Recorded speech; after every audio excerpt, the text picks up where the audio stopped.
Liklana sauna nong Chan pakhatna soikre ai soikre ba luktharamba luching henbidu liklada khangeng yenglai liklagi sakfam du ubada nokpa khangba ngamdre luchingdi kabak sairaba kobi tilhau thavi chicken machet amasu mamaina kanda napli liklabu mandre masaktu kiyambasu liklada munna yenglambadai nokthoragli likla peri nang khalisi kaino Channa sibu aina thawaina tawbra liklana yare noy anisu karimnaba mayaw noklido ai khange luching henbina likla nang sidiba se ai te thokpige se kiyambana ngai kho dai thokinu luching nupi ahumdu chap manana kiyambada yengi kiyambana liklagi masak se yam phajaye ngak laije kisana photo amta kapkhige ai mamai te thokpaga nangba janate kiyambana liklabu photo ani ahum kapi Chandi wangang baga ngamjadre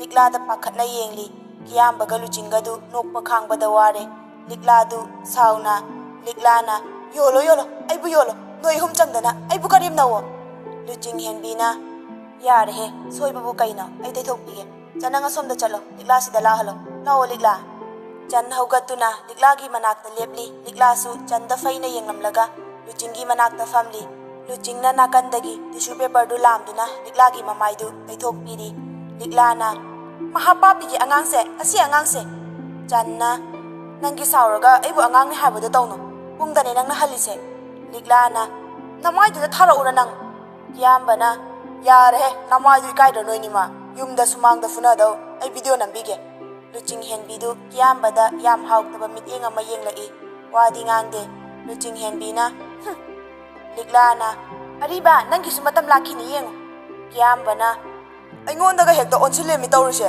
ai thomage sasa lao loiraga tholo ko kiyambadu bil pitho amaga thokre liklagi mamaidu fajana taithok piraga moi ahum su tholaktuna mayumda halai gari du sumangda thaujilai gari makhol tabada rani su thoklai likladi mamai taba chenchinkre channa takiyamba changu kisila o kiyambana yumbu nadi hairakte da chan Rani na onthokpani da kiyamba kok changau kaidauge wangang lamdabi luchingdu imungda parap chenchinkre Rani leiridu tasengna uhaudabani kiyambadu ikai khangdai kiyambana nehan hagi dawani da adum changak toiler sibu channa likla loidribo chalasidana liklana napamu lode nang nungai ni ngasi Rani na kedaurage liklana nehan channa imaida achapo chairaga kamsila iba Channa adu thawaina tawkhibasu natana soikhiba natra Ranina yare to noenima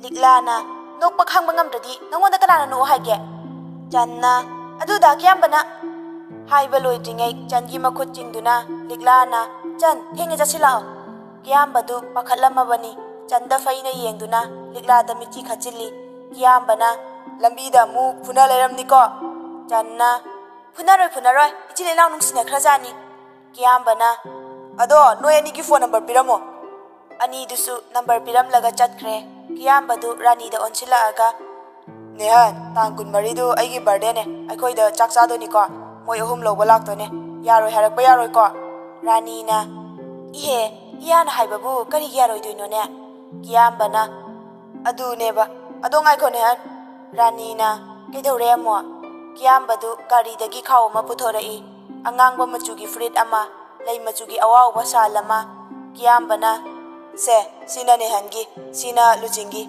pambra yengo nehan Rani na kedaule reino minangba kiyamba noktuna as pi ama kaktuda amuko thalerno ado ibok se sumaina lermni khangdabani na ibokidi kem leaktre kamai tawne asi haiduna mayakhi galaga nokli kiyambadu luching henbina thongnawdagi hural yenglibadu kiyambasu uribani usinadaba saduna thawoina Rani ga wari sanaribani Rani su noktuna nangna hek ngangthorakpasidi ba lao imung changlokhisi kiyambana changaroge ne han pung mari su tare thengkrani Rani na kiyamba ngasidi marang tawre nang changdringai da nongma chak chasi koi khoida mityeng dudi thongnawdani yengliba luching henbi udrabada fatamuk Rani da onchilaktuna kiyambana chase ne han ado ai thoage ko Rani na hoi fajana chalu ko ꯀꯤꯌꯥꯝꯕꯅ ꯒꯥꯔꯤ ꯍꯦꯛ ꯀꯥꯈꯠꯄꯒ ꯀꯗꯣꯝꯗꯒꯤꯅꯣ ꯈꯪꯍꯧꯗꯦ ꯅꯨꯡꯁꯤꯊꯣꯏꯗꯨ ꯆꯦꯟꯁꯤꯜꯂꯛꯏ꯫ ꯀꯤꯌꯥꯝꯕꯅ ꯀꯔꯤ ꯗꯥꯎꯅꯣ ꯑꯩꯁꯤꯕꯣ? ꯅꯨꯡꯁꯤꯊꯣꯏꯅ ꯗꯥ ꯀꯤꯌꯥꯝꯕ ꯑꯩ melody ꯍꯣꯏ ꯐꯥꯎꯗ ꯌꯥꯎꯒꯦ, ꯒꯥꯔꯤꯗꯣ ꯗꯥꯆꯧꯅ ꯄꯨꯈ꯭ꯔꯦꯕ꯫ ꯀꯤꯌꯥꯝꯕꯅ ꯑꯩ ꯌꯨꯝ ꯆꯠꯈꯤꯔꯣꯏꯅꯦ, ꯆꯤꯡꯃꯩꯔꯣꯡꯗ ꯆꯠꯂꯨꯒꯦꯅꯦ, ꯅꯪ ꯊꯦꯡꯅꯤꯅꯦ꯫ ꯅꯨꯡꯁꯤꯊꯣꯏꯅ ꯌꯥꯅꯤ, ꯑꯗꯨꯗ ꯍꯥꯟꯅ ꯆꯠꯂꯨꯔꯁꯦ, ꯑꯗꯨꯒ ꯃꯦꯂꯣꯗꯤ ꯍꯣꯏꯗ ꯂꯩꯍꯧꯒꯦ꯫ ꯔꯥꯅꯤꯅ ꯀꯣꯛ ꯊꯤꯟꯕꯤꯔꯝꯃꯣꯗꯅ ꯀꯤꯌꯥꯝꯕ꯫ ꯔꯥꯅꯤꯅ ꯍꯥꯏꯔꯛꯄꯗꯨꯗ ꯎꯄꯥꯏ ꯂꯩꯇ ꯅꯨꯡꯁꯤꯊꯣꯏꯒ ꯆꯠꯃꯤꯟꯅꯕ ꯇꯥꯈꯤ꯫ ꯏꯀꯥꯏꯈꯥꯡꯗꯒꯤ ꯒꯥꯔꯤ ꯃꯃꯥꯡꯗꯨꯗ ꯀꯥꯈꯠꯂꯛꯏ꯫ ꯑꯅꯤꯗꯨ ꯊꯣꯛꯈ꯭ꯔꯦ꯫ ꯔꯥꯅꯤꯗꯨ ꯃꯊꯟꯇ ꯃꯨꯔꯨꯝ ꯃꯨꯔꯨꯝ ꯁꯣꯜꯂꯤ꯫ ꯔꯥꯅꯤꯅ ꯑꯣꯟꯊꯣꯛꯅ ꯏꯀꯥꯏꯕ ꯈꯪꯗꯦꯗꯀꯣ, ꯂꯩꯁꯥꯕꯤ ꯃꯆꯥ ꯃꯥꯅ ꯅꯨꯡꯗꯥꯡꯋꯥꯏꯔꯝꯁꯤꯗ ꯃꯊꯟꯇ꯫ ꯇꯥꯟꯖꯥꯗꯨꯗ ꯊꯣꯡꯖꯤꯟꯗꯒꯤ ꯂꯩꯃꯅ ꯔꯥꯅꯤꯕꯨ ꯀꯧꯔꯛꯏ꯫ ꯂꯩꯃꯅ ꯔꯥꯅꯤ ꯅꯪ ꯊꯕꯛ ꯂꯣꯏꯔꯕꯣ?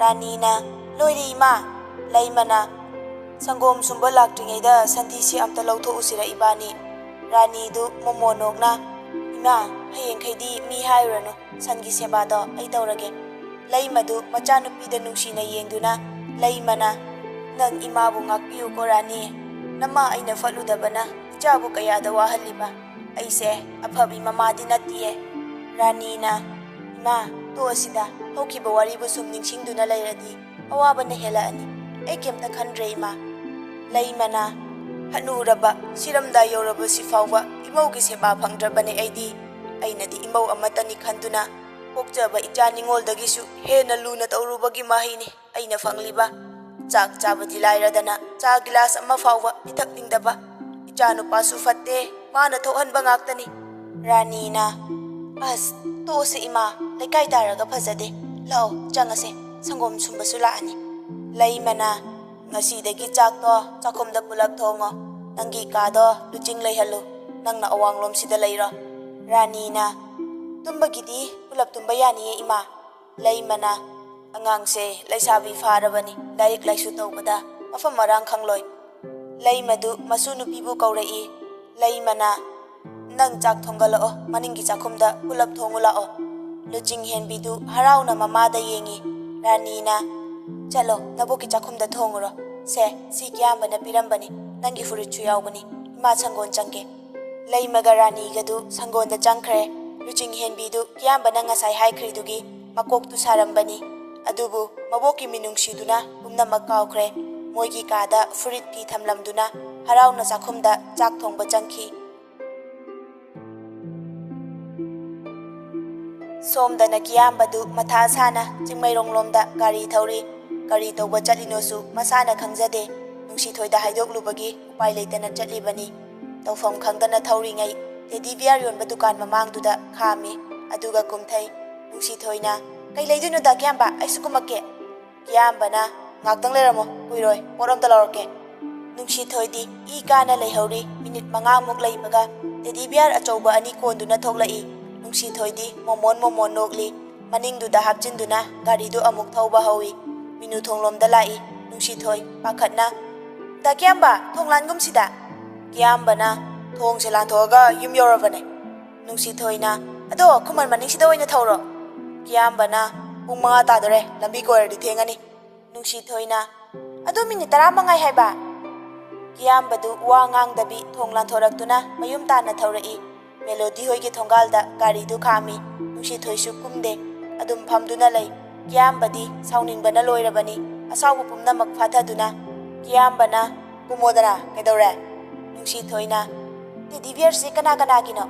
ꯀꯤꯌꯥꯝꯕꯅ ꯏꯆꯟꯅꯨꯄꯤꯅ ꯃꯃꯥꯟꯅꯕꯤꯒ ꯃꯥꯒꯤ ꯑꯣꯏꯒꯦ ꯂꯩꯔꯛꯑꯣꯌꯦ꯫ ꯅꯨꯡꯁꯤꯊꯣꯏ ꯃꯆꯤꯟꯗ ꯃꯨꯔꯨꯝ ꯃꯨꯔꯨꯝ ꯁꯣꯟꯗꯨꯅ ꯀꯨꯝꯊꯈ꯭ꯔꯦ꯫ ꯑꯩꯗꯤ ꯑꯩꯒꯤ ꯑꯣꯏꯔꯕꯣꯏ ꯅꯤꯡꯗꯅ ꯍꯔꯥꯎꯔꯨꯔꯒ ꯃꯤꯠꯀ ꯇꯤꯛꯏꯍꯦ꯫ ꯅꯨꯡꯁꯤꯊꯣꯏ ꯍꯦꯛ ꯀꯨꯝꯈꯤꯕꯒ ꯋꯥꯏ ꯁꯪꯕꯒꯤ ꯁꯣꯔ ꯑꯃ ꯍꯣꯟꯗꯣꯛꯇꯨꯅ ꯃꯣꯃꯣꯟ ꯅꯣꯛꯂꯤ꯫ ꯁꯛꯐꯝꯗꯨ ꯑꯃꯨꯛ ꯑꯣꯟꯗꯨꯅ ꯀꯌꯥꯗ ꯏꯀꯥꯏ ꯈꯪꯗ꯭ꯔꯤꯕ ꯅꯨꯄꯤꯅꯣ, ꯍꯧꯗꯣꯡꯗꯒꯤ ꯃꯥꯅꯕꯨ ꯈꯔ ꯍꯦꯟ ꯁꯥꯊꯤꯅꯦ, ꯃꯥ ꯅꯣꯡꯃꯗꯤ ꯁꯣꯏꯔꯣꯏ, ꯃꯃꯥꯏꯗꯨꯗ ꯈꯨꯄꯥꯛꯅ ꯊꯥꯕ ꯁꯣꯏꯔꯣꯏ꯫ ꯃꯅꯤꯡ ꯑꯣꯟꯊꯣꯛꯇꯨꯅ ꯇꯦꯗꯤ ꯕꯤꯌꯥꯔꯗꯨꯗ ꯑꯃꯨꯛ ꯌꯦꯡꯉꯤ꯫ ꯀꯤꯌꯥꯝꯕꯅ ꯀꯥꯟꯅꯗꯦ, ꯌꯨꯝꯗꯒ ꯆꯪꯈꯤꯔꯣꯏ, ꯁꯤ ꯍꯥꯟꯅ ꯄꯤꯔꯨꯈꯤꯒꯦ꯫ ꯃꯣꯃꯣꯟ ꯅꯣꯛꯇꯨꯅ ꯂꯨꯆꯤꯡ ꯍꯦꯟꯕꯤ ꯍꯣꯏꯗ ꯑꯃꯨꯛ ꯊꯧꯗꯔꯛꯏ꯫ ꯀꯔꯤ ꯃꯔꯥ ꯂꯥꯜꯂꯨꯕꯩꯅꯣ ꯌꯨꯝꯗꯨꯗ ꯆꯪꯕ ꯉꯝꯗꯅ ꯊꯣꯡꯒꯥꯜꯗ ꯈꯥꯝꯗꯨꯅ ꯉꯥꯏꯍꯥꯛ ꯂꯩ꯫ ꯇꯥꯟꯖꯥꯗꯨꯗ ꯆꯟꯗꯨ ꯆꯦꯟꯗꯨꯅ ꯂꯨꯆꯤꯡ ꯍꯦꯟꯕꯤ ꯍꯣꯏꯗ ꯂꯥꯛꯂꯤ꯫ ꯀꯤꯌꯥꯝꯕꯒꯤ ꯒꯥꯔꯤ ꯈꯥꯝꯂꯝꯕꯗꯨꯗ ꯆꯟ ꯉꯛꯅ ꯊꯣꯡꯅꯥꯎꯗ ꯆꯪꯁꯤꯟꯗꯨꯅ ꯌꯦꯡꯂꯨꯏ꯫ ꯆꯟꯅ ꯀꯔꯤꯅꯣ ꯑꯔꯤꯕ, ꯊꯣꯡꯒꯥꯜꯁꯤꯗ ꯆꯪꯕ ꯑꯃꯨꯛ ꯍꯧꯔꯕꯣ?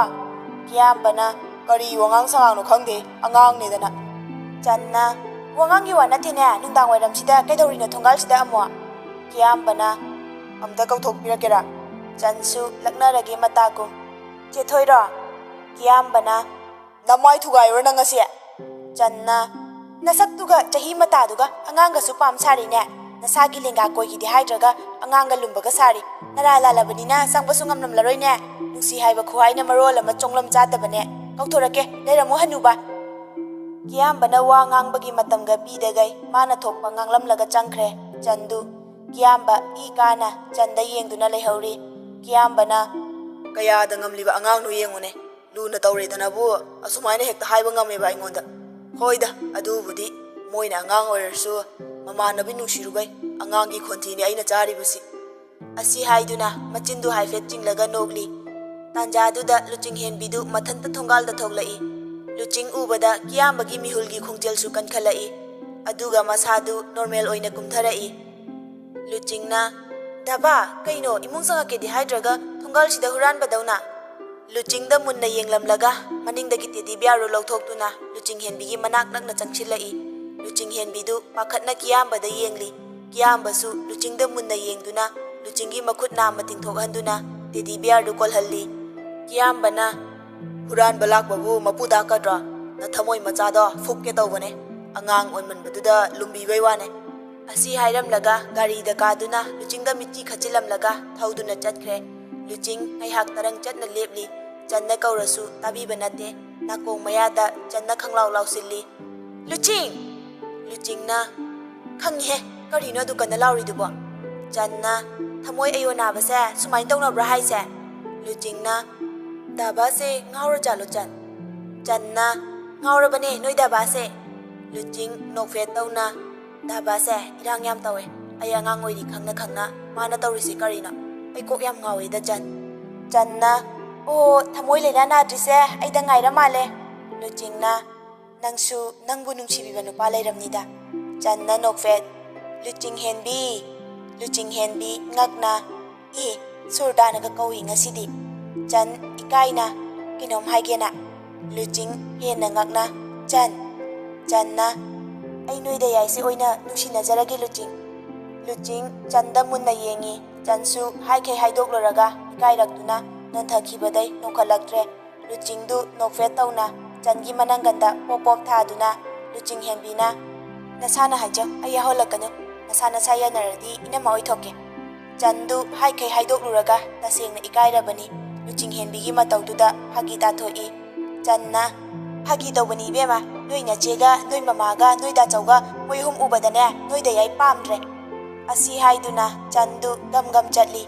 Luching henbisu chantana balawna haidai. Khoida lai sina karigino aingonda kemta so hairamde. Channa sangongi paisa piba lakpani noi nabokta ai chaleko. Chandu chencha chatkre. Luching henbi noktuna leihawi. Makutta koliba tedi biardu urakpada ngaihak gyan ngawi mayum lomda changakna mathanta khalli. Yumda changaga pirambasu nate imana hangaaga kai khungdoino aibo. Luching henbina sumang kakhalakpada Rani na machanupibu kaurai. Luching henbisu pakhatna mamada yengi. Rani na kaidagino sina. Luching henbina dabana piramine ai birthday gift. Rani na ngasai na purit piramdai. Luching henbina ngasai furit tudi Bangalore dagi leirakpa ma tholakpai sina aigi birthday gi gift neye. Rani chingnana changaktridi kaigina. Luching henbina ima chetho yaukhidu udro mayum changdribani nungdang sida thengena asum changamdre. Rani na hoi nang hayardi chumamani yare changocho. Luching henbi mamada kirup yenglamlaga changki. Rani su nokfet tawna machana changkiba maikaidu yengjai machindasu murum sholi. Macha thoi nangdi imagi laibakse laudaba oyuko. Somdana Kiyamba sumangda gari thausilakpada mama thoisna chenthorei. Thoisnana ngasaidagi thadoido amungda upsilaga kaplibani chauthauga yade birthday chake hairaga pubide haidana. Kiyambana hoi ai themage mama. Thoisnana ngaikho nangna ngasaidagi nongalakpadagi thokraga hojik mama kanda hanjalaise kamai tawrino. Kiyambana ngaikhomta kona wari sase. Asi haiduna gari dagi tedi biardu lawthokduna imungda pusinki. Thoisna machanupabu munna yengduna leihawi. Nongma hꯧꯈꯤꯕꯅ ngasi tang 24 ni Kiyambagi birthday numitni. Luching Henbidi tasengna chatningdrabani. Adubu Kiyambana magi birthday lakibagi chattaba yade khalaga dandida chatnaba loisilli. Ayuki pung 6 Kiyamba Luching hoigi Mangolda family makuttasu sangom manin kaba glass ama pairi. Amuksu fufu kamduna sangom du thakli. Machindasu kabok pobadona murum soli. Nganta loisalamu haraga ai laga hodokpa. Sembrang ani dusu lakteba ngasaina call tawkhrabane ba aina nupina suge hauthengba yaroi chanaroi da amta ngasai Kiyambana hek changakpaga mamai fauta dabi hamungdai haugalakpagi sakfamduda Luching Henbina magi birthday wish tawrakpadu amuk ningsinglai. Luching Henbina happy birthday daba na ningjaba khuding loina ningba thungjaro IPS oige khali dusu oiba ngamjaro nachangi bordagi aduga inama masak fajabi amagasu thungnajaro. Luching Henbina nganglidu harau tarambani nachangi bordagi hairakpa wahaiduda Luching Henbida pisum suktuna yengi Kiyambadu inama masak fajabi amagasu thungnajaro hairakpaduda I kabana loire. Kiyamba saurak tauna thank you harakaniga khalira. Luching Henbi ngakna wish piradi thank you haidong natro. Kiyamba sauna aigi ningba loina thungjaro haraga inama ama fangjaro haibu kaino. Luching Henbi Kiyambada kirap tauna yengi wadi ngangde. Kiyambana ningjaba khuding loina thungjaro hairabadina aidi nanga thungnaba pamisidi inama masak fajabi ama fangjaro haido yam thuna hando adugi bordu ai pamde. Luching Henbi sauningna Kiyambagi lukhamduda lamduna kupakna tharai tharamlaga imungda prap chensinkre. Kiyamba lukhamdu nanduna nofet tauna bor pithome pamde hando mo haraga yenguna si angangse lei matholakduna Kiyamba kakhala udana hoibok phamu ibok sangom puthorake yarani deibo lei mana sangom glass amakhak thakbabu wa he ngangnai he Luching su loikiroi sangom thaga ngayo leima imungda prap changkhre. Kiyamba su Mangolda karaktuna sofa duda famthai ngaihak leibaga leima thoklaktuna Kiyambada sangom pi. Kiyambana yami he ibok thakchilu nupana bo leimana awangi sunitagi machanupido nupa koire hai thaklamba sangom du makhol thokta kutlaungna yothai. Kiyambadu aduga ngakna leimada yenglai leimasu makha tarai tinaba mamanabina nupa koiradi makoisu irang lakani do aigi isu nupigi khanbada ahinga tumdreda Kiyambana yam khanjilunda ibo angang oirasu gyan tadaba angang nate Luching Henbi si leimana mama su gyan tana hauraki adubu nungsinari ni haidana mapa aduna thajahalaga isu se mapa kawbok phangjadribasini asi haiduna leima tarakliba mapidu taithokli leimagi wadu Kiyamba munna tari leimasu makha tarai iya nupaduna ichanupi se kayada nungsibirami adubu ahenba uraga mai leiba matamsigi chanabisida isu nupi je ichanupigi maraibak lawgadra haina ibokna pakhattaba ngamdrene. Kiyamba tapna hoibok chume adusu leimana aduna ne mana khatpa langba tawrasu noina warakadabani yaisu sida leite mabung ahin sidi hanna fawba yengde aduna nangna senabiba tabani. Kiyamba nofet tauna mangakdu nomli leimana hamhau koko ibok changage. Kiyambana hoi ibok leima hek changkibaga Kiyamba momo nokna mathanta khanjai ai mai chau chau leraga noina adyang wa dau nate daibo ni hengi laibaksu tahaloi hena nupi afabi amagi laiba ohendoine aina bu kamaina Luching thadok toino asuk yamna nungsiba leisabi machasibo mondrang sana dana nofet tauringai tanjaduda rani du thoklai. Kiyambagi mondrangga swai mangki rani na ngan mandrani Kiyamba ikaina hoi ngan budi ngaleba ado chakna na jathoga hore angang sing koi pubige tawbaneba. Rani noktuna amuksu koiba chatkidoiba. Kiyamba makok hotuna ikai khangdabagi mataudu ulai rani da naha Luchinggi birthday da akhoi thadoidu puhaudabai haujikfau isau tawri. Kiyambagi mawongdu rani na irai laina khangle adubu khangsinnadaba saduna rani na kok pubira uyadro adubo ihe pungsu 8 taraklene changalik laga du kaidora jano ai kaubiroge Luching chu loi horabani. Kiyambana nehan kauranu tholai haire phone da rani na haujikan gi phone che angang su mangi adubu paidaba su yade ne ꯑꯉꯥꯡ ꯐꯍꯟꯕꯗ ꯐꯣꯟꯁꯨ ꯆꯪꯉꯤꯅꯦ ꯍꯥ ꯀꯤꯌꯥꯝꯕ ꯀꯤꯌꯥꯝꯕꯅ ꯑꯉꯥꯡꯒꯤ ꯃꯈꯥ ꯄꯣꯜꯂꯤꯗꯨꯅꯤꯅꯦ ꯍꯟ ꯑꯩꯈꯣꯏꯁꯨ 10 ꯀꯥꯕꯗꯩ ꯄꯥꯏꯔꯛꯏꯅꯤ ꯐꯣꯟꯁꯦ ꯏꯁꯥꯅ ꯒ꯭ꯌꯥꯟ ꯇꯥꯔꯒ ꯂꯣꯏꯔꯦꯗ ꯔꯥꯅꯤꯅ ꯍꯌꯦꯡ ꯑꯦꯛꯖꯥꯝ ꯃꯌꯥꯗ ꯐꯣꯟꯒꯤ ꯗꯔꯀꯥꯔ ꯑꯣꯏꯔꯛꯇꯣꯏꯖꯥꯠꯂꯣ ꯂꯨꯆꯤꯡꯒꯤꯁꯤꯕꯣ ꯀꯤꯌꯥꯝꯕꯅ ꯑꯣꯏꯔꯣꯏꯗꯅꯦ ꯍꯟ ꯂꯩꯔꯨꯅꯨ ꯂꯨꯆꯤꯡ ꯍꯦꯟꯕꯤꯒꯤꯗꯤ ꯆꯟꯒ ꯂꯤꯛꯂꯥꯒ ꯄꯥꯏꯔꯤꯁꯤꯅ ꯌꯥꯔꯦ 10 ꯂꯣꯏꯔꯒ ꯑꯣꯏꯅ ꯂꯩꯕꯤꯌꯨ ꯃꯥꯒꯤꯗꯤ ꯔꯥꯅꯤꯅ ꯍꯣꯏꯗ ꯑꯗꯨꯅ ꯐꯩ ꯍꯧꯖꯤꯛꯀꯥꯟꯒꯤ ꯏꯔꯥꯡ ꯇꯧꯔꯤꯕ ꯅꯨꯄꯤ ꯃꯆꯥ ꯃꯌꯥꯝꯁꯤ ꯎꯕꯗ ꯃꯆꯥꯊꯣꯏꯁꯦ ꯄꯥꯈꯠꯂꯤꯕꯅꯤ ꯑꯩꯗꯤ ꯔꯥꯅꯤꯒ ꯀꯤꯌꯥꯝꯕꯒꯅ ꯋꯥꯔꯤ ꯁꯥꯟꯅꯔꯤꯗꯨ ꯉꯁꯥꯏꯗꯒꯤ ꯂꯨꯆꯤꯡꯗꯨ ꯊꯣꯡꯖꯤꯜꯗꯒꯤ ꯇꯥꯔꯤꯕꯅꯤ ꯃꯃꯥꯅ ꯐꯣꯟ ꯂꯩꯕꯤꯕꯒꯤ ꯄꯜꯂꯛꯄꯗꯨꯗ ꯍꯔꯥꯎꯔꯨꯔꯕꯅꯤ ꯑꯗꯨꯕꯨ ꯀꯤꯌꯥꯝꯕꯒꯤ ꯋꯥꯉꯥꯡꯗꯨꯗ ꯃꯥ ꯁꯥꯎꯅꯤꯡꯅ ꯀꯤꯌꯥꯝꯕꯗ ꯌꯦꯡꯂꯤ ꯀꯤꯌꯥꯝꯕ ꯁꯥꯎꯔꯞꯅ ꯈꯠꯂꯦ ꯀꯥꯏꯅ ꯄꯥꯎ ꯇꯥꯔꯕ ꯃꯈꯣꯡꯁꯦ ꯊꯨꯗꯦꯛꯑꯗꯅ ꯃꯥ ꯔꯥꯅꯤ ꯇꯤꯉꯛ ꯀꯤꯌꯥꯝꯕꯗ ꯌꯦꯡꯉꯤ ꯀꯤꯌꯥꯝꯕꯒꯤ ꯃꯥꯏꯊꯣꯡ ꯁꯛꯐꯝ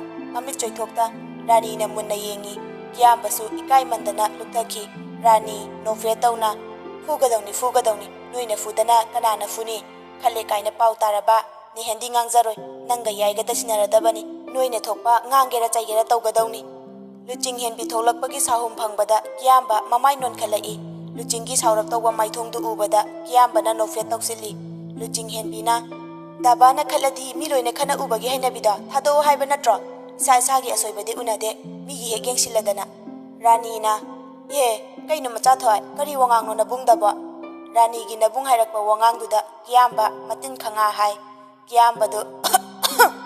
ꯀꯤꯌꯥꯝꯕ ꯏꯀꯥꯏ ꯈꯥꯡꯗꯩ ꯃꯃꯥꯏ ꯂꯩꯊꯣꯔꯛꯄꯗ ꯁꯨꯃꯥꯡꯗ ꯂꯤꯛꯂꯥꯒ ꯆꯟꯒ ꯈꯥꯎ ꯑꯃ ꯄꯥꯏꯗꯨꯅ ꯂꯦꯞꯂꯝꯃꯤ ꯂꯤꯛꯂꯥꯅ ꯗꯥ ꯀꯤꯌꯥꯝꯕ ꯁꯪꯒꯣꯝꯗꯣ ꯊꯧꯑꯣꯏꯗꯣꯏꯗꯤ ꯀꯩꯗꯧ ꯃꯥꯡꯍꯜꯂꯤꯅꯣ ꯆꯟꯅ ꯇꯤꯟꯕꯨ ꯑꯗꯨꯛ ꯊꯤꯅ ꯍꯥꯕ ꯍꯧꯅꯕ꯭ꯔꯣ ꯂꯨꯆꯤꯡ ꯍꯦꯟꯕꯤꯅ ꯑꯩꯈꯣꯏꯗ ꯂꯥꯛꯑꯒ ꯁꯪꯒꯣꯝ ꯃꯥꯡꯍꯟꯕ ꯂꯥꯛꯏꯅꯦ ꯃꯥꯒꯤꯁꯦ ꯂꯤꯛꯂꯥꯅ ꯍꯣꯔꯦꯟ ꯅꯌꯨꯝꯗ ꯈꯪꯅꯤ ꯌꯦꯡꯉꯣ ꯀꯤꯌꯥꯝꯕꯗꯨ ꯑꯃꯗ ꯑꯃꯨꯛ ꯌꯦꯡ ꯔꯥꯅꯤꯗꯁꯨ ꯏꯀꯥꯏꯕꯅ ꯂꯣꯏꯔꯕꯅꯤ ꯀꯤꯌꯥꯝꯕꯒꯤ ꯃꯑꯣꯡ ꯈꯪꯕꯅ ꯔꯥꯅꯤꯅ ꯋꯥ ꯁꯝꯖꯤꯜꯂꯛꯏ ꯅꯣꯏ ꯑꯍꯨꯝꯅ ꯁꯤꯗ ꯇꯧꯕ ꯑꯗꯨꯃꯥꯏꯅꯅꯦ ꯍꯣꯔꯦꯟ ꯃꯤꯒꯤ ꯃꯌꯨꯝꯗ ꯇꯧꯒꯅꯨꯀꯣ ꯂꯨꯆꯤꯡ ꯍꯦꯟꯕꯤꯅ ꯇꯧꯔꯣꯏꯕ ꯏꯃꯥ ꯀꯤꯌꯥꯝꯕꯅ ꯅꯦꯍꯟ ꯊꯣꯛꯎꯈꯤꯒꯦ ꯔꯥꯅꯤꯅ ꯊꯣꯛꯑꯣ ꯁꯨꯃꯥꯡ ꯌꯧꯁꯤꯜꯂꯛꯄꯗ ꯂꯤꯛꯂꯥꯅ ꯍꯦꯞꯄꯤ ꯕꯔꯊꯗꯦ ꯗꯥ ꯀꯤꯌꯥꯝꯕ ꯏꯅꯝꯃ ꯐꯖꯕꯤ ꯑꯃ ꯐꯪꯖꯔꯣ ꯆꯟꯁꯨ ꯍꯦꯞꯄꯤ ꯕꯔꯊꯗꯦ ꯀꯤꯌꯥꯝꯕ ꯀꯣꯛꯆꯥꯛ ꯅꯨꯄꯤ ꯃꯁꯛ ꯐꯖꯕꯤ ꯑꯃ ꯐꯪꯖꯔꯣ ꯀꯤꯌꯥꯝꯕ ꯅꯣꯛꯐꯦꯠ ꯇꯧꯅ ꯂꯨꯆꯤꯡꯗ ꯌꯦꯡꯉꯤ ꯃꯥꯡꯒꯣꯜꯗ ꯔꯥꯅꯤ ꯂꯩꯕ꯭ꯔꯥ ꯌꯦꯡꯉꯤ ꯂꯩꯔꯝꯗ꯭ꯔꯕꯗ ꯁꯣꯔ ꯁꯥꯡꯅ ꯍꯣꯟꯊꯗꯨꯅ ꯆꯟꯒ ꯂꯤꯛꯂꯥꯒꯗ ꯅꯣꯛꯐꯦꯠ ꯇꯧꯅ ꯑꯣꯟꯁꯤꯟꯗꯨꯅ ꯀꯤꯌꯥꯝꯕꯅ ꯊꯦꯡꯀ꯭ꯌꯨ ꯃꯆꯟ ꯑꯅꯤ ꯂꯨꯆꯤꯡ ꯍꯦꯟꯕꯤꯒ ꯊꯨꯡꯅꯖꯔꯒꯦ ꯑꯩ ꯂꯤꯛꯂꯥꯒ ꯆꯟꯒꯗꯨ ꯉꯛꯅ ꯀꯤꯌꯥꯝꯕꯗ ꯑꯃꯨꯛ ꯌꯦꯡ ꯂꯨꯆꯤꯡꯗ ꯑꯃꯨꯛ ꯌꯦꯡ ꯇꯧꯔꯤ ꯂꯨꯆꯤꯡ ꯏꯀꯥꯏꯕꯅ ꯃꯃꯥꯏꯗꯨꯁꯨ ꯉꯥꯡꯁꯤꯜꯂꯛꯏ ꯂꯨꯆꯤꯡ ꯍꯦꯟꯕꯤꯅ ꯗꯥꯕꯥ ꯉꯥꯎꯕ꯭ꯔꯣꯅ ꯑꯗꯨ ꯌꯥꯝ ꯁꯣꯅꯣ ꯆꯨꯔꯤꯗꯨ ꯀꯩꯒꯤꯅꯣ ꯑꯩ ꯂꯩꯍꯧꯔꯥ ꯍꯧꯖꯤꯛ ꯀꯤꯌꯥꯝꯕ ꯅꯣꯛꯐꯦꯠ ꯇꯧꯅ ꯒꯥꯔꯤꯗ ꯀꯥꯈꯠꯈꯤ ꯇꯥꯟꯖꯥꯗꯨꯗ ꯊꯣꯏꯁꯅꯥꯒꯤ ꯀꯣꯜ ꯂꯥꯛꯏ ꯀꯤꯌꯥꯝꯕꯅ ꯍꯜꯂꯣ ꯃꯃꯥ ꯊꯣꯏꯁꯅꯥꯅ ꯌꯥꯡꯕꯒꯤ ꯃꯃꯥꯗꯨ ꯀꯣꯜ ꯇꯧꯔꯛꯑꯝꯃꯤꯅꯦ ꯀꯤꯌꯥꯝꯕ ꯉꯛꯅ ꯀꯩ ꯍꯥꯏꯕ ꯊꯣꯏꯁꯅꯥꯅ ꯃꯆꯥꯅꯨꯄꯤꯕꯨ ꯕꯥꯔꯗꯦ ꯍꯥꯏꯔꯛꯇꯦ ꯍꯥꯏꯅ ꯋꯥꯀꯠꯂꯛꯏ ꯑꯩꯅ ꯀꯤꯌꯥꯝꯕ ꯆꯠꯈꯤꯕꯅꯤ ꯑꯗꯨꯗ ꯌꯥꯎꯍꯜꯂꯣꯅ ꯍꯥꯏꯈꯤꯕꯅꯤ ꯃꯥꯁꯨ ꯄꯨꯕꯤꯔꯛꯑꯣ ꯀꯤꯌꯥꯝꯕꯅ ꯃꯃꯥ ꯅꯪ ꯉꯥꯎꯔꯕꯣ ꯊꯣꯏꯁꯅꯥꯅ ꯑꯩꯅꯔꯣ ꯁꯤꯕꯣ ꯃꯤꯅ ꯏꯀꯥꯏ ꯈꯪꯗꯒꯩ ꯍꯥꯏꯖꯔꯛꯄꯕꯨ ꯀꯣꯛ ꯄꯨꯔꯛꯑꯣ ꯀꯤꯌꯥꯝꯕꯅ ꯋꯥ ꯉꯥꯡꯕꯒ ꯅꯪꯗꯒꯩ ꯀꯣꯜ ꯊꯝꯈ꯭ꯔꯦ ꯊꯣꯏꯁꯅꯥꯗꯨ ꯀꯤꯌꯥꯝꯕꯒꯤ ꯍꯔꯥꯎꯔꯝꯕ ꯃꯥꯏꯊꯣꯡꯒ ꯄꯨꯡꯆꯥꯏ ꯆꯥꯏꯈ꯭ꯔꯦ ꯉꯥꯏꯍꯥꯛꯁꯤꯗ ꯆꯟꯒ ꯂꯤꯛꯂꯥꯒꯅ ꯃꯅꯤꯡꯗ ꯀꯥꯈꯠꯈ꯭ꯔꯦ ꯂꯨꯆꯤꯡ ꯍꯦꯟꯕꯤꯗꯨ ꯃꯃꯥꯡꯗ ꯀꯥꯒꯦ ꯍꯦꯛ ꯇꯧꯕꯒ ꯄ꯭ꯔꯤꯌꯥꯒ ꯅꯨꯡꯁꯤꯊꯣꯏꯒ ꯆꯪꯁꯤꯜꯂꯛꯏ ꯂꯨꯆꯤꯡ ꯃꯅꯤꯡꯗ ꯍꯥꯏꯐꯦꯠ ꯍꯜꯂꯤ ꯆꯟꯒ ꯂꯤꯛꯂꯥꯒꯁꯨ ꯉꯛꯅ ꯌꯦꯡꯂꯤ ꯅꯨꯡꯁꯤꯊꯣꯏꯅ ꯄꯦꯛ ꯇꯧꯔꯕ ꯕꯣꯛꯁ ꯑꯃ ꯀꯤꯌꯥꯝꯕꯗ ꯄꯤ ꯅꯨꯡꯁꯤꯊꯣꯏꯅ ꯍꯦꯞꯄꯤ ꯕꯔꯊꯗꯦ ꯗꯥ ꯀꯤꯌꯥꯝꯕ ꯄꯤꯔꯛꯂꯤꯕꯗꯨ ꯂꯧꯁꯤꯟꯗꯨꯅ ꯍꯩꯅꯤꯡꯗꯕꯒꯤ ꯃꯑꯣꯡꯗ ꯀꯤꯌꯥꯝꯕꯗꯨ ꯊꯦꯡꯀ꯭ꯌꯨ ꯄ꯭ꯔꯤꯌꯥꯅ ꯍꯦꯞꯄꯤ ꯕꯔꯊꯗꯦ ꯀꯤꯌꯥꯝꯕ ꯀꯤꯌꯥꯝꯕꯅ ꯊꯦꯡꯀ꯭ꯌꯨ ꯃꯃꯥ ꯄ꯭ꯔꯤꯌꯥ ꯆꯪꯁꯤꯟꯗꯨꯅ ꯃꯃꯥꯡꯒꯤ ꯊꯣꯡꯗꯨ ꯍꯥꯡꯗꯣꯛꯇꯨꯅ ꯃꯆꯥꯅꯨꯄꯤꯕꯨ ꯇꯣꯡꯍꯜꯂꯤ ꯄ꯭ꯔꯤꯌꯥꯅ ꯑꯩ ꯆꯪꯉꯒꯦ ꯐꯖꯅ ꯆꯠꯃꯤꯟꯅꯧꯀꯣ ꯀꯤꯌꯥꯝꯕ ꯄ꯭ꯔꯤꯌꯥ ꯅꯣꯛꯐꯦꯠ ꯇꯧꯅ ꯆꯪꯈ꯭ꯔꯦ ꯇꯧꯔꯤꯕ ꯃꯑꯣꯡꯗꯨꯗ ꯂꯨꯆꯤꯡ ꯍꯦꯟꯕꯤꯗꯤ ꯏꯀꯥꯏꯕꯅ ꯃꯄꯤ ꯏꯔꯥ ꯆꯦꯜꯂꯛꯏ ꯂꯤꯛꯂꯥꯒ ꯆꯟꯒꯁꯨ ꯁꯥꯎꯅ ꯀꯤꯌꯥꯝꯕꯗ ꯌꯦꯡꯉꯤ ꯀꯤꯌꯥꯝꯕ ꯈꯪꯗꯕ ꯅꯠꯇꯦ ꯑꯗꯨꯕꯨ ꯑꯍꯟ ꯌꯧꯔꯛꯄꯅ ꯃꯥ ꯎꯄꯥꯏ ꯂꯩꯈꯤꯗꯦ ꯑꯩꯅ ꯉꯝꯂꯦ ꯍꯥꯏꯕꯒꯤ ꯃꯑꯣꯡꯗ ꯃꯁꯥꯗꯨ ꯊꯦꯛꯀꯠꯆꯗꯨꯅ ꯂꯨꯆꯤꯡ ꯍꯦꯟꯕꯤꯗ ꯌꯦꯡꯂꯒ ꯅꯨꯡꯁꯤꯊꯣꯏꯅ ꯀꯥꯔꯣꯗꯅ ꯂꯨꯆꯤꯡ ꯊꯦꯡꯈ꯭ꯔꯅꯤ ꯍꯣꯔꯦꯟ ꯀꯣꯏꯕꯁꯨ ꯆꯠꯂꯨꯁꯤ ꯑꯩꯈꯣꯏ ꯄꯨꯂꯞ ꯅꯠꯇ꯭ꯔꯒ ꯆꯠꯅꯤꯡꯗꯦ ꯍꯥꯏꯔꯣ ꯂꯩꯍꯧꯔꯒꯦ ꯍꯥꯏꯔꯣ ꯅꯨꯡꯁꯤꯊꯣꯏꯒꯤ ꯃꯑꯣꯡꯗꯨꯗ ꯂꯨꯆꯤꯡꯗꯤ ꯇꯁꯦꯡꯅ ꯀꯤꯌꯥꯝꯕꯕꯨ ꯋꯥꯔꯧꯔꯦ ꯆꯟꯒ ꯂꯤꯛꯂꯥꯒꯁꯨ ꯀꯤꯌꯥꯝꯕꯗ ꯌꯦꯡꯂꯤ ꯀꯤꯌꯥꯝꯕ ꯄꯕꯠ ꯀꯨꯝꯊꯔꯒ ꯋꯥ ꯉꯥꯡꯗꯕꯤ ꯂꯨꯆꯤꯡꯒꯤ ꯃꯈꯨꯠꯇꯨ ꯄꯥꯏꯗꯨꯅ ꯆꯟꯒ ꯂꯤꯛꯂꯥꯒꯒꯤ ꯃꯅꯥꯛꯇ ꯐꯝꯍꯜꯂꯤ ꯅꯨꯡꯁꯤꯊꯣꯏꯅ ꯀꯣꯛ ꯀꯥꯔꯛꯀꯦꯗꯤ ꯍꯥꯏꯗꯦ ꯑꯉꯥꯡ ꯃꯆꯥꯗꯧꯅ ꯏꯀꯥꯏꯗ꯭ꯔꯥ ꯈꯪꯗꯦ ꯀꯅꯥꯁꯨ ꯋꯥ ꯉꯥꯡꯂꯛꯇꯦ ꯀꯤꯌꯥꯝꯕꯁꯨ ꯂꯤꯛꯂꯥ ꯍꯣꯏ ꯆꯟꯍꯣꯏꯗꯗꯤ ꯐꯥꯒꯤ ꯇꯧꯗꯨꯅ ꯂꯛꯅꯕꯅꯤ ꯅꯨꯡꯁꯤꯊꯣꯏ ꯌꯥꯎꯕꯗꯒꯤ ꯋꯥ ꯉꯥꯡꯒꯟꯗꯕ ꯅꯨꯄꯥ ꯑꯃ ꯑꯣꯏꯈ꯭ꯔꯦ ꯒꯥꯔꯤꯗꯨ ꯃꯌꯨꯝ ꯇꯝꯅ ꯊꯧꯔꯛꯏ ꯂꯝꯕꯤꯗꯒꯤ ꯉꯥ ꯌꯦꯜꯂꯒꯦ ꯈꯟꯅ ꯂꯥꯛꯆꯕꯅꯤ ꯀꯤꯌꯥꯝꯕ ꯃꯌꯨꯝ ꯌꯧꯔꯛꯇꯨꯅ ꯁꯨꯃꯥꯡꯗ ꯊꯧꯖꯤꯜꯂꯛꯏ꯫ ꯒꯥꯔꯤ ꯃꯈꯣꯜ ꯇꯥꯕꯗ ꯊꯥꯗꯣꯏ ꯍꯔꯥꯎꯅ ꯆꯦꯟꯊꯣꯛꯆꯔꯛꯏ꯫ ꯊꯥꯗꯣꯏꯅ ꯒꯥꯔꯤ ꯃꯃꯥꯡꯗ ꯆꯪꯂꯛꯄꯗ ꯅꯨꯡꯁꯤꯊꯣꯏ ꯐꯝꯂꯝꯕꯗꯨꯗ ꯆꯞ ꯂꯦꯞꯈ꯭ꯔꯦ꯫ ꯅꯨꯡꯁꯤꯊꯣꯏꯁꯨ ꯅꯣꯛꯐꯦꯠ ꯇꯧꯅ ꯊꯥꯗꯣꯏꯗ ꯑꯣꯟꯁꯤꯜꯂꯛꯏ꯫ ꯅꯨꯡꯁꯤꯊꯣꯏꯅ "ꯅꯨꯡꯉꯥꯏꯔꯤꯕꯣ ꯊꯥꯗꯣꯏ?" ꯍꯪꯂꯤꯕꯗꯨ ꯈꯨꯝꯗꯅ ꯃꯕꯨꯡꯗ ꯑꯣꯟꯁꯤꯜꯂꯛꯇꯨꯅ ꯊꯥꯗꯣꯏꯅ "ꯆꯦ ꯂꯨꯆꯤꯡꯗꯤ ꯀꯗꯥꯏꯅꯣ ꯗꯗꯥ?" ꯀꯤꯌꯥꯝꯕ ꯅꯣꯛꯐꯦꯠ ꯇꯧꯅ ꯀꯨꯝꯊꯔꯛꯇꯨꯅ ꯃꯅꯤꯡꯒꯤ ꯊꯣꯡꯗꯨ ꯍꯥꯡꯗꯣꯛꯑꯒ ꯂꯨꯆꯤꯡꯍꯦꯟꯕꯤꯕꯨ ꯀꯨꯝꯊꯍꯜꯂꯤ꯫ ꯂꯤꯛꯂꯥꯒ ꯆꯟꯒꯁꯨ ꯅꯥꯀꯜꯂꯣꯝꯗꯒꯤ ꯀꯨꯝꯊꯩ꯫ ꯊꯥꯗꯣꯏꯅ ꯂꯨꯆꯤꯡꯍꯦꯟꯕꯤ ꯄꯨꯁꯤꯟꯗꯨꯅ ꯆꯪꯈ꯭ꯔꯦ꯫ ꯀꯤꯌꯥꯝꯕꯅ ꯊꯣꯡ ꯍꯥꯡꯗꯣꯛꯄꯤꯔꯛꯀꯗ꯭ꯔꯥ ꯈꯟꯅ ꯉꯥꯏꯕꯅꯤ ꯅꯨꯡꯁꯤꯊꯣꯏꯗꯨ ꯃꯥꯒꯤ ꯀꯥꯟꯊꯣꯛꯑꯒ ꯂꯨꯆꯤꯡꯍꯦꯟꯕꯤꯒꯤ ꯃꯅꯥꯛꯇ ꯆꯠꯈꯤꯕꯗꯨꯗ ꯆꯥꯛꯅ ꯐꯝꯗꯨꯅ ꯂꯩꯔꯤ꯫ ꯂꯤꯛꯂꯥꯁꯨ ꯊꯑꯣꯏꯅ ꯆꯪꯁꯤꯜꯂꯛꯇꯨꯅ ꯅꯨꯡꯁꯤꯊꯣꯏꯒꯤ ꯊꯣꯡꯗꯨ ꯍꯥꯡꯗꯣꯛꯄꯤꯔꯤ꯫ ꯂꯤꯛꯂꯥꯅ "ꯆꯦꯊꯣꯏ ꯆꯪꯅꯤꯡꯗ꯭ꯔꯕꯣ ꯀꯩꯅꯣ ꯁꯨꯝ ꯐꯝ ꯂꯩꯔꯤꯗꯨꯕꯣ? ꯅꯠꯇ꯭ꯔꯒ ꯒꯥꯔꯤ ꯇꯣꯡꯕ ꯅꯨꯡꯉꯥꯏꯃꯟꯕꯩ ꯐꯝꯃꯤꯔꯣ?" ꯆꯟꯅ ꯑꯃꯨꯛ "ꯌꯨꯝꯗ ꯍꯟꯅꯤꯡꯉꯤꯔꯣ ꯆꯦꯊꯣꯏ?" ꯅꯨꯡꯁꯤꯊꯣꯏ ꯁꯥꯎꯅ ꯀꯨꯝꯊꯔꯛꯏ꯫ ꯅꯨꯡꯁꯤꯊꯣꯏꯅ "ꯑꯋꯣꯠ ꯑꯄꯥ ꯌꯥꯝ ꯁꯥꯅꯨ ꯁꯣꯏꯅꯥꯎꯑꯅꯤ, ꯅꯣꯏ ꯅꯊꯧ ꯀꯩ ꯂꯩꯒꯦ?" ꯅꯨꯡꯁꯤꯊꯣꯏꯒꯤ ꯃꯆꯤꯡ ꯈꯪꯕꯅ ꯃꯥꯟꯅꯕ ꯇꯟꯗꯅ ꯋꯥ ꯉꯥꯡꯈꯤꯗ꯭ꯔꯦ ꯂꯤꯛꯂꯥꯒ ꯆꯟꯒꯗꯨ꯫ ꯀꯤꯌꯥꯝꯕꯅ ꯃꯣꯡ ꯍꯥꯗꯅ ꯅꯨꯡꯁꯤꯊꯣꯏꯗ ꯑꯣꯟꯁꯤꯜꯂꯛꯇꯨꯅ "ꯉꯁꯤ ꯑꯩꯒꯤ ꯏꯄꯣꯛ ꯅꯨꯃꯤꯠꯅꯤ, ꯃꯤ ꯈꯟꯅꯁꯤ ꯍꯥꯏꯅ ꯀꯧꯕ ꯅꯠꯇꯦ, ꯍꯔꯥꯎ ꯍꯔꯥꯎ ꯆꯥꯛ ꯆꯔꯥ ꯑꯃ ꯆꯥꯃꯤꯟꯅꯁꯤ ꯍꯥꯏꯅ ꯀꯧꯕꯅꯤ." ꯅꯨꯡꯁꯤꯊꯣꯏꯗ ꯃꯈꯨꯠ ꯊꯤꯟꯗꯨꯅ "ꯉꯁꯤꯒꯤ ꯅꯨꯃꯤꯠꯇꯗꯤ ꯅꯪ, ꯂꯤꯛꯂꯥ, ꯆꯟ ꯆꯞ ꯃꯥꯟꯅꯩ ꯏꯐꯝꯗꯗꯤ, ꯑꯍꯦꯟꯕ ꯋꯥ ꯍꯥꯏꯅꯔꯛꯀꯅꯨ." ꯑꯁꯤ ꯍꯥꯏꯔꯝꯂꯒ ꯃꯃꯥꯏ ꯂꯩꯗꯨꯅ ꯆꯠꯄ ꯍꯧꯏ꯫ ꯅꯨꯡꯁꯤꯊꯣꯏ ꯉꯛꯅ ꯀꯤꯌꯥꯝꯕꯗ ꯌꯦꯡꯉꯤ꯫ ꯑꯉꯥꯡ ꯑꯅꯤꯒꯤ ꯃꯃꯥꯡꯗ ꯃꯥꯕꯨ ꯉꯥꯡꯕ, ꯃꯥꯅ ꯄꯤꯈꯤꯕ ꯒꯤꯐꯇꯨꯁꯨ ꯒꯥꯔꯤꯗ ꯍꯥꯞꯈꯤꯕꯗꯨꯗꯒꯤ ꯍꯟꯅ ꯌꯦꯡꯂꯝꯗꯕꯤ ꯆꯠꯈꯤꯕ꯫ ꯅꯨꯡꯁꯤꯊꯣꯏ ꯄ꯭ꯔꯥꯟ ꯆꯥꯛꯄꯗ ꯂꯣꯏꯔꯦ꯫ ꯅꯨꯡꯁꯤꯊꯣꯏꯗꯨ ꯂꯤꯛꯂꯥꯒ ꯆꯟꯒꯗ ꯑꯣꯏꯅ ꯑꯣꯟꯁꯤꯟꯗꯨꯅ ꯁꯥꯎꯅ ꯑꯉꯥꯡ ꯃꯆꯥꯒꯨꯝ ꯍꯦꯠ ꯍꯥꯏꯗꯣꯛꯇꯨꯅ ꯀꯤꯌꯥꯝꯕꯒꯤ ꯃꯇꯨꯡ ꯏꯜꯂꯤ꯫ ꯎꯄꯥꯏ ꯂꯩꯇꯦ, ꯂꯤꯛꯂꯥꯒ ꯆꯟꯒꯗꯨ ꯅꯣꯛꯄ ꯅꯠꯇꯅ ꯃꯈꯣꯏ ꯄꯨꯂꯞ ꯏꯃꯨꯡꯗ ꯆꯪꯉꯛꯏ꯫ ꯑꯗꯨꯕꯨ ꯂꯨꯆꯤꯡꯍꯦꯟꯕꯤꯗꯤ ꯎꯗꯦ꯫ ꯂꯤꯛꯂꯥꯅ "ꯃꯃꯥ, ꯂꯨꯆꯤꯡꯍꯦꯟꯕꯤꯗꯤ?" ꯊꯣꯏꯁꯅꯥꯅ "ꯊꯥꯗꯣꯏꯅ ꯃꯥꯒꯤ ꯀꯥꯗ ꯄꯨꯁꯤꯟꯈ꯭ꯔꯕꯅꯤ, ꯄꯨꯊꯣꯛꯂꯛꯑꯔꯣꯏ ꯉꯁꯤꯒꯤꯗꯤ, ꯃꯃꯥꯟꯅꯕꯤ ꯑꯅꯤꯁꯨ ꯂꯩꯈꯤꯕꯅꯤ, ꯅꯣꯏꯁꯨ ꯀꯥꯈꯠꯂꯨꯆꯣ." ꯂꯤꯛꯂꯥꯒ ꯆꯟꯒꯅ ꯈꯨꯝꯕ ꯅꯪꯗ꯭ꯔꯤꯉꯩ ꯀꯤꯌꯥꯝꯕꯒꯤ ꯅꯥꯛꯇꯗ ꯂꯩꯖꯅꯤꯡꯕ ꯅꯨꯡꯁꯤꯊꯣꯏꯅ ꯐꯠ ꯈꯨꯝꯂꯛꯏ꯫ ꯅꯨꯡꯁꯤꯊꯣꯏꯅ "ꯌꯥꯔꯅꯤꯗ ꯃꯃꯥ, ꯁ꯭ꯋꯥꯏꯗ ꯁꯨꯝ ꯂꯩꯔꯒꯦ, ꯇꯤꯜꯍꯧ ꯆꯅꯝ ꯁꯦꯝꯅꯕ, ꯅꯠꯇ꯭ꯔ ꯆꯟ ꯂꯤꯛꯂꯥ?" ꯆꯟ ꯁꯥꯎꯔꯪꯅꯅ "ꯍꯣꯏꯗ ꯆꯦꯊꯣꯏ, ꯁ꯭ꯋꯥꯏꯗ ꯁꯨꯝ ꯂꯩꯔꯁꯤ." ꯊꯣꯏꯁꯅꯥꯅ "ꯍꯣꯏ ꯍꯣꯏ, ꯅꯣꯏꯅꯕꯨ ꯂꯩꯒꯦ ꯍꯥꯏꯗꯤ ꯂꯩꯔꯣ, ꯑꯩꯁꯨ ꯆꯥꯛ ꯊꯣꯡꯒꯠꯀꯦ, ꯅꯣꯏꯁꯨ ꯂꯥꯛꯑꯣ, ꯆꯥ ꯍꯥꯟꯅ ꯊꯛꯁꯤ." ꯊꯣꯏꯁꯅꯥꯒꯤ ꯃꯇꯨꯡ ꯏꯟꯅꯔꯒ ꯅꯨꯄꯤ ꯑꯍꯨꯝꯗꯨ ꯆꯥꯛꯈꯨꯝꯗ ꯆꯪꯂꯛꯏ꯫ ꯆꯥ ꯀꯞꯇꯨ ꯑꯃꯃꯝ ꯄꯤ ꯊꯣꯏꯁꯅꯥꯅ "ꯀꯤꯌꯥꯝꯕ." ꯀꯤꯌꯥꯝꯕꯅ "ꯇꯥꯏꯌꯦ ꯃꯃꯥ, ꯁꯤꯗ ꯂꯩꯌꯦ, ꯑꯗꯨ ꯀꯟꯅ ꯀꯧꯔꯤꯗꯨꯕꯨ ꯀꯩꯒꯤꯅꯣ?" ꯊꯣꯏꯁꯅꯥꯅ "ꯏꯁ, ꯎꯗꯤ ꯎꯗꯅ, ꯃꯣꯏ ꯃꯔꯤꯒꯤ ꯆꯥꯁꯦ ꯑꯝꯇ ꯄꯤꯔꯨꯆꯣ ꯆꯠꯂꯣ." ꯊꯣꯏꯁꯅꯥꯅ ꯍꯥꯏꯔꯤꯗꯨ ꯇꯥꯕꯗ ꯅꯨꯡꯁꯤꯊꯣꯏ ꯄꯥꯈꯠꯅ ꯅꯨꯡꯁꯤꯊꯣꯏꯅ "ꯃꯃꯥ, ꯁꯤꯗ ꯀꯧꯊꯔꯒ ꯄꯨꯂꯞ ꯊꯛꯃꯤꯟꯅꯔꯁꯦ." ꯀꯤꯌꯥꯝꯕꯅ "ꯏꯃꯥ ꯑꯗꯨꯝ ꯄꯤꯔꯨꯔꯣ, ꯑꯩ ꯏꯟꯁꯥꯡ ꯂꯩꯅꯅꯕ ꯄꯨꯟꯁꯤꯕꯗ ꯍꯥꯏꯔꯨꯈꯤꯒꯦ, ꯆꯥ ꯑꯅꯤ ꯄꯤꯔꯛꯑꯣ ꯀꯗꯥꯏ." ꯆꯥ ꯑꯅꯤ ꯄꯨꯗꯨꯅ ꯃꯄꯥꯟ ꯊꯣꯛꯈ꯭ꯔꯦ꯫ ꯅꯨꯡꯁꯤꯊꯣꯏ ꯅꯣꯛꯐꯦꯠ ꯇꯧꯅ ꯃꯣꯟꯗꯥ ꯅꯨꯡꯉꯥꯏꯅ ꯂꯩꯔꯤ꯫ ꯂꯤꯛꯂꯥꯗꯤ ꯋꯥ ꯉꯥꯡꯗꯦ꯫ ꯆꯟꯅ "ꯃꯃꯥ, ꯊꯥꯗꯣꯏ ꯍꯣꯏꯁꯨ ꯀꯧꯊꯔꯒ ꯄꯨꯂꯞ ꯊꯛꯄꯗꯤ?" ꯊꯣꯏꯁꯅꯥꯅ "ꯌꯥꯔꯣꯏ ꯏꯕꯦꯝꯃ, ꯑꯩꯈꯣꯏ ꯆꯦꯛꯄꯤꯁꯦ ꯆꯇꯥ ꯑꯃꯅꯤ, ꯉꯔꯥꯡꯗꯒꯤ ꯏꯔꯥꯡ ꯍꯧꯔꯕꯅꯤ, ꯆꯦ ꯂꯨꯆꯤꯡ ꯂꯥꯛꯑꯒ ꯃꯥꯒ ꯑꯗꯨꯝ ꯂꯩꯅꯤ ꯍꯥꯏꯗꯅ." ꯊꯣꯏꯁꯅꯥꯁꯨ ꯉꯥꯡꯗꯅ ꯃꯆꯥꯅꯨꯄꯤꯒꯤ ꯔꯨꯝꯗ ꯀꯥꯈꯠꯈ꯭ꯔꯦ꯫ ꯊꯥꯗꯣꯏ ꯍꯟꯗꯛ ꯀ꯭ꯂꯥꯁ 8 ꯀꯥꯔꯤ, ꯑꯇꯣꯝꯕꯤꯒ ꯑꯣꯏꯔꯦ, ꯃꯥꯅ ꯍꯥꯏꯔꯤꯈꯩ ꯍꯣꯏ ꯍꯣꯏ ꯉꯥꯛꯇꯅꯤ ꯏꯃꯨꯡꯁꯤꯗꯗꯤ꯫ ꯆꯥ ꯊꯛꯄ ꯂꯣꯏꯗꯨꯅ ꯇꯤꯜꯍꯧ ꯆꯅꯝ ꯃꯔꯣꯏ ꯁꯦꯝꯂꯤ꯫ ꯌꯦꯟꯁꯨ ꯀꯤꯌꯥꯝꯕꯒꯤ ꯃꯅꯥꯎꯅꯨꯄꯥ ꯄꯨꯟꯁꯤꯕꯅ ꯂꯩꯔꯨꯔꯦ꯫ ꯆꯟꯒ ꯂꯤꯛꯂꯥꯒ ꯑꯃ ꯋꯥꯔꯤ ꯅꯨꯡꯉꯥꯏꯔꯤ꯫ ꯀꯤꯌꯥꯝꯕꯅ ꯍꯦꯟꯖꯥꯡ ꯊꯣꯡꯂꯤ꯫ ꯀꯤꯌꯥꯝꯕꯗꯤ ꯊꯣꯡꯂꯤꯕ ꯍꯦꯟꯖꯥꯡꯗꯨ ꯊꯣꯡꯐꯝ ꯈꯪꯗ꯭ꯔꯦ꯫ ꯉꯁꯥꯏ ꯂꯨꯆꯤꯡꯒꯤ ꯅꯨꯡꯉꯥꯏꯇꯕ ꯃꯇꯧ, ꯃꯉꯣꯟꯗ ꯋꯥꯔꯧꯕꯒꯤ ꯁꯛꯐꯝꯗꯨ ꯅꯤꯡꯁꯤꯡꯗꯨꯅ ꯂꯩꯔꯦ꯫ ꯂꯨꯆꯤꯡꯍꯦꯟꯕꯤꯁꯨ ꯊꯑꯣꯏꯅ ꯀꯨꯝꯊꯔꯛꯑꯔꯣꯏ ꯍꯥꯏꯅ ꯂꯩꯊꯣꯛꯂꯕꯅꯤ꯫ ꯊꯥꯗꯣꯏꯒꯤ ꯃꯃꯥꯟꯅꯕꯤ ꯑꯅꯤꯗꯨꯒ ꯃꯈꯣꯏ ꯑꯍꯨꯝ ꯄꯨꯟꯕꯗ ꯅꯨꯡꯉꯥꯏꯖꯕꯤ ꯑꯣꯏꯈ꯭ꯔꯦ꯫ ꯅꯨꯡꯁꯤꯊꯣꯏꯗꯨ ꯃꯊꯟꯇ ꯇꯣꯉꯥꯟ ꯇꯥꯔꯤꯕꯅꯤ, ꯑꯗꯨꯁꯨ ꯏꯀꯥꯏꯕ ꯂꯩꯇꯦ ꯃꯉꯣꯟꯗ꯫ ꯄꯨꯡ 10 ꯇꯥꯁꯤꯜꯂꯛꯄꯗ ꯆꯥꯛ ꯆꯥꯅꯕ ꯁꯦꯝ ꯁꯥꯔꯤ꯫ ꯆꯟꯅ "ꯀꯦꯛꯀ ꯑꯣꯏꯗꯣꯏꯔꯣꯗ ꯀꯤꯌꯥꯝꯕ?" ꯀꯤꯌꯥꯝꯕꯅ "ꯏꯍꯦ, ꯀꯥꯎꯏꯅꯦ ꯀꯦꯛꯀ, ꯊꯥꯗꯣꯏꯁꯨ ꯀꯧꯕꯤꯔꯛꯑꯣ ꯃꯃꯥ." ꯊꯣꯏꯁꯅꯥꯅ ꯃꯆꯥꯅꯨꯄꯤ ꯊꯥꯗꯣꯏ ꯍꯣꯏꯁꯨ ꯀꯧꯔꯛꯂꯦ꯫ ꯃꯈꯣꯏ ꯃꯔꯤꯁꯨ ꯊꯣꯛꯂꯛꯇꯨꯅ ꯀꯦꯛꯇꯨ ꯀꯛꯄ ꯉꯥꯏꯔꯤ꯫ ꯀꯤꯌꯥꯝꯕꯅ "ꯀꯦꯟꯗꯜꯒꯁꯦ ꯐꯨꯐꯨ ꯀꯥꯝꯗꯅ ꯀꯦꯛ ꯑꯃꯨꯛ ꯀꯛꯄ ꯇꯥꯔꯤꯕꯣ ꯑꯩꯕꯣ?" ꯊꯥꯗꯣꯏꯅ "ꯌꯥꯝ ꯄꯛꯇꯕ ꯋꯥ ꯉꯥꯡꯒꯅꯨ, ꯀꯣꯛ ꯀꯛꯑꯣ, ꯀꯦꯛ ꯆꯥꯅꯤꯡꯉꯦ ꯑꯩ." ꯀꯤꯌꯥꯝꯕ ꯅꯣꯛꯇꯨꯅ "ꯀꯦꯟꯗꯜ ꯃꯨꯊꯠꯄꯗꯨ ꯏꯀꯥꯏꯗ, ꯀꯦꯟꯗꯜ ꯊꯥꯟꯒꯨꯝꯁꯦ." ꯊꯣꯏꯁꯅꯥꯅ "ꯑꯩꯒꯤ ꯏꯆꯥꯅꯨꯄꯥꯁꯦ ꯋꯥꯔꯦꯝ ꯉꯥꯡꯕ ꯄꯥꯝꯖꯩ ꯍꯥꯏꯕ ꯑꯩꯁꯨ ꯈꯪꯉꯤ, ꯑꯗꯨꯕꯨ ꯉꯁꯤꯗꯤꯅꯦ ꯋꯥꯔꯦꯝ ꯉꯥꯡꯒꯅꯨ, ꯅꯄꯣꯛ ꯅꯨꯃꯤꯠꯅꯤ, ꯑꯩꯕꯨ ꯋꯥꯔꯦꯝ ꯉꯥꯡꯕꯤ ꯏꯃꯧ ꯅꯨꯄꯤ ꯐꯪꯗꯣꯏꯖꯥꯠꯂꯣ ꯇꯧꯔꯤꯁꯤꯕꯣ?"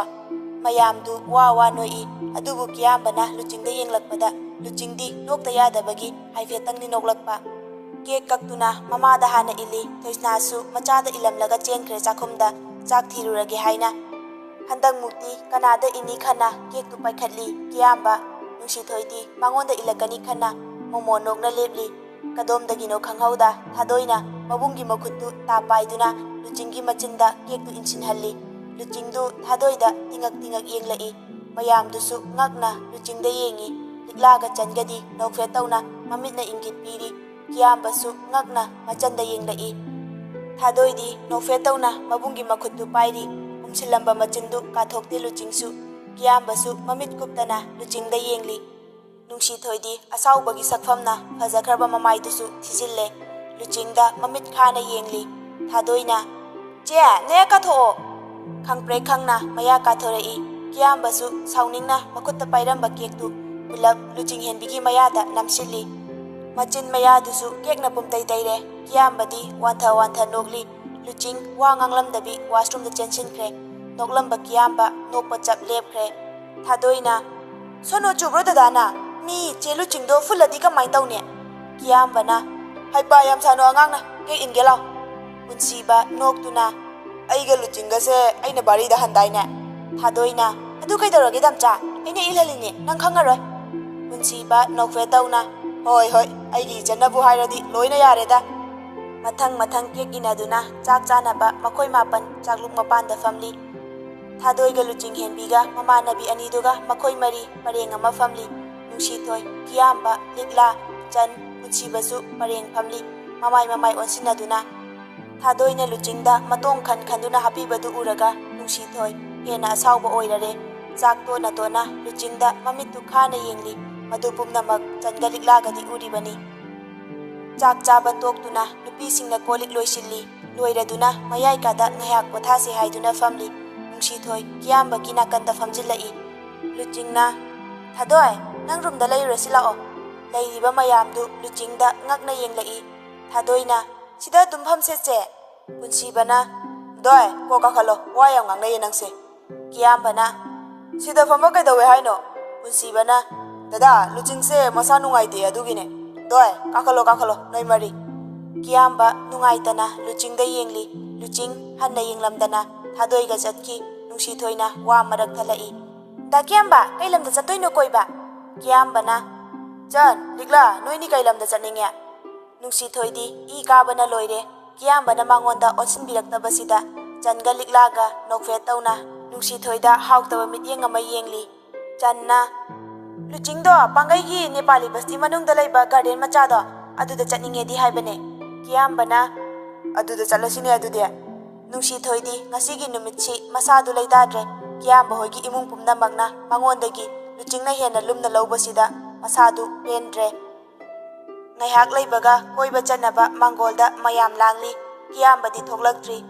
Thadoina dayai nangi garida aiga che Luchingga tonga thoiga aikoi mari tongage. Punsibana mi mamanabi ani si nungaigadrane doi. Liklana herada punsiba kem khanbide yumda dum pule aikhoidi ngasi kha angangsiga punbabu. Thadoina aduni che Likla se nungsibana. Channa aigadi haibidie. Thadoina as pangmalle noise noi hom chammanai kaina aina nungsirisisu chammanai ne. Ado che Luchingnadi khara henbadau tawine aigidi sida. Makhutna thabakta pop thajai Thadoidu. Magi mawongduda mayamdu noi. Nungsithoidi noktabi phone du yengli. Luchingsu Thadoida konduna makol khajik thoktana noklai. Tanjaduda Kiyamba thoklai. Luchingna noklambaduda maram khangdrasu nokpa yausilli. Channa machanse mabungga chap hengmana jaye awoiba. Punsibana aigadi manadabanida noiso. Liklana da punsibagadi manadeda da Kiyambagani. Kiyambana kai matangi Punsibana Likla Chan horen gari manungda dadada wari liro asi amu makokte hanarani chalasila thenge he.